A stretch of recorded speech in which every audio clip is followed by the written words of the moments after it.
Welcome to Audiobook 365 Stories. I think if I had not loved Ruth Carson so much, I would not have been so angry at her. She was my first friend. She had no sister, and I had none, so we believed no sisters could be closer than us. Ruth had black eyes, big, serious, and beautiful. Sometimes they looked proud, sometimes kind. I had yellow hair and blue eyes. We always wanted to wear the same dresses and hats. Our mothers gave in to our wishes. Sometimes, Ruth's dark skin did not match my pale blue clothes, and her red and orange dresses made me look too bright. But we did not care. If one of us got a new dress, the other had to get the same. We studied from the same books. Ruth was better at math, so she helped me. My eyesight was better, so I helped her find places on maps. We played together every day. Our faces were as familiar in each other's houses as in our own. People called us the twins for fun. We were everything to each other. Then we had a fight. I don't remember what started it. It was a small thing at first, but words can be wild. One thing led to another until Ruth's black eyes flashed, and she shouted, "I hate you, Sue Morrison." My anger grew. My temper was different from Ruth's, slower but stronger. I loved her more than anything, but in that moment I hated her too. I looked at her. She was beautiful, with her red cheeks and bright eyes. I wanted to hug her or yell at her, but anger won. I said slowly, "Fine, Ruth Carson. I will not bother you again. I will never speak to you again until I see you dying." I don't know why I added that last part. Maybe I knew I could not let her leave this world without saying one kind word. Ruth turned pale. Her eyes lost their light. She did not answer. She only looked at me, then turned away. For the first time in years, we walked home on opposite sides of the street. At home, my mother asked, "Where is Ruth?" "Gone home," I said. I could not tell her about the fight that had changed my whole life. My mother noticed, but since I did not talk about Ruth, she stopped mentioning her. I felt alone. The next day at school, Ruth tried to speak to me. I looked at her but did not answer. She sighed and walked away. And again, we went home alone. Sometimes I found a bunch of roses on my desk. Our fight had happened in June, when all the roses were blooming. Later, I found apples or peaches in my desk. In the fall, I found chestnuts. But I never touched the flowers. I let them dry. I gave the fruit to others, pretending I did not know where it came from. Ruth watched me and sighed, but after the first day, she never spoke to me again. I think my silence had hurt her too much. It felt so strange and sad to study alone. Math was so hard without Ruth's help. And Ruth struggled with maps, holding them close to her nearsighted eyes, trying to find rivers and mountains. After a few days, I was not angry anymore. I did not feel bitter toward Ruth. But I had promised never to speak to her, and I felt I had to keep my word. It was like a promise I could not break. Also, my pride would not let me speak first or show that I was sorry. Our teacher asked me about the fight, but I stayed silent. Maybe he talked to Ruth, but I never knew. In late fall, we had a school break during Thanksgiving. My mother watched me, maybe wondering how I would spend my time without Ruth. But I did not show my sadness. I kept busy. I read books, did needlework, and wrote poems in my notebook. One thing I did not do, I did not take a new best friend. Some girls wanted to be close to me, but I kept them away. I think Ruth did the same. Each of us stayed alone.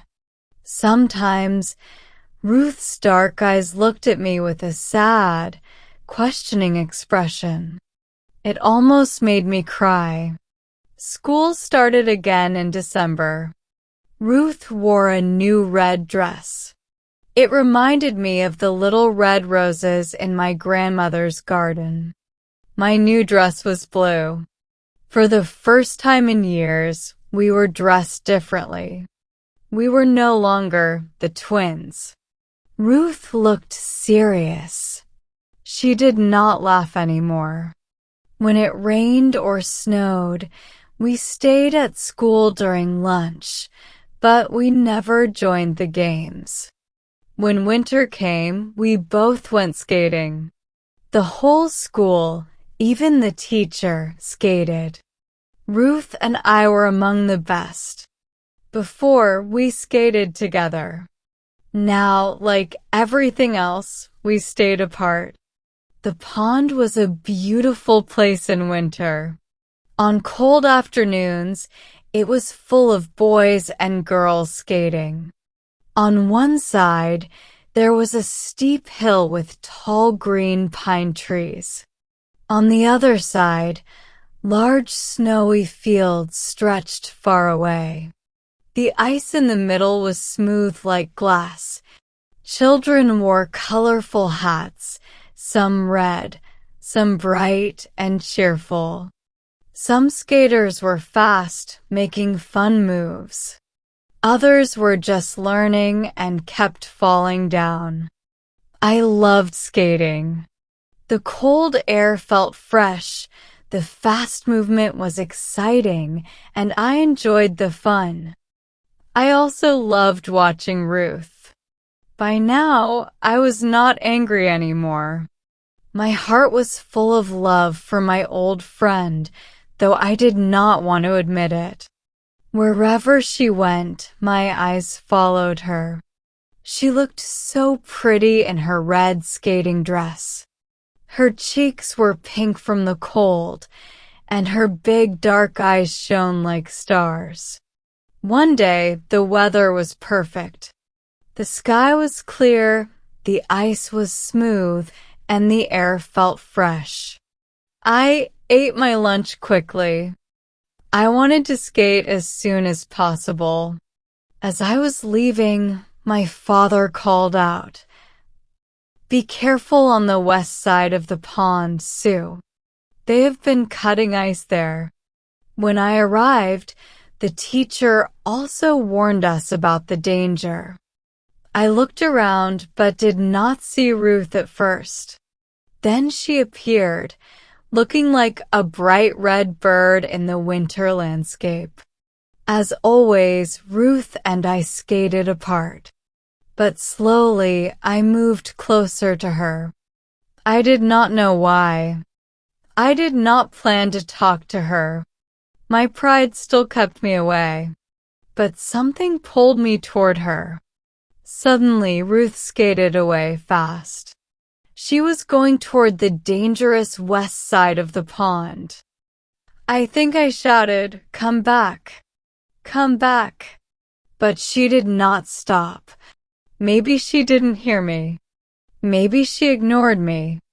I looked around in fear. No one else was close to her. I called for Mr. Hunt, the teacher. I thought he turned when he heard me, but I didn't wait. I skated after Ruth. In that moment, all my love for her came back, strong like a flood. My pride and anger did not matter anymore. I only knew one thing: I loved Ruth. And if she died, I wanted to go with her. Suddenly, there was a loud splash. I saw Ruth's red cap for a moment, then it disappeared under the ice. She was gone. I was very calm. Even now, I don't know why. Carefully, I slowed down and lay flat on the ice near the hole where Ruth had fallen. The ice was strong, cut into squares, so it held me up. I looked down. Ruth was rising toward me. I reached out and grabbed her, though I don't know how. At that moment, strong hands grabbed my ankles. Someone was helping me. I held on to Ruth until others pulled her out. After that, I remember nothing. When I woke up, I was in my own bed. It felt like I had been far away on a long journey. Slowly, my memory returned. I shivered, remembering the ice, the cold water, and Ruth sinking down. I cried out, "Ruth, Ruth, where are you?" Then I turned my head, and there she was. My Ruth lying beside me. She held onto you so tightly, we couldn't separate you, my mother said. But I only looked at Ruth. She was so pale. My heart pounded. Was she dying? I held my breath and watched her lips. Then her eyes opened. She lifted her weak arm and tried to put it around my neck. I leaned close and we kissed, a kiss full of love and forgiveness. Ruth whispered, "I was only half a girl without you. I would rather have died than lost you forever." Tears filled my eyes. "I thought you were dying. I would have followed you into the water to bring you back. That was our first and last fight. We never quarreled again."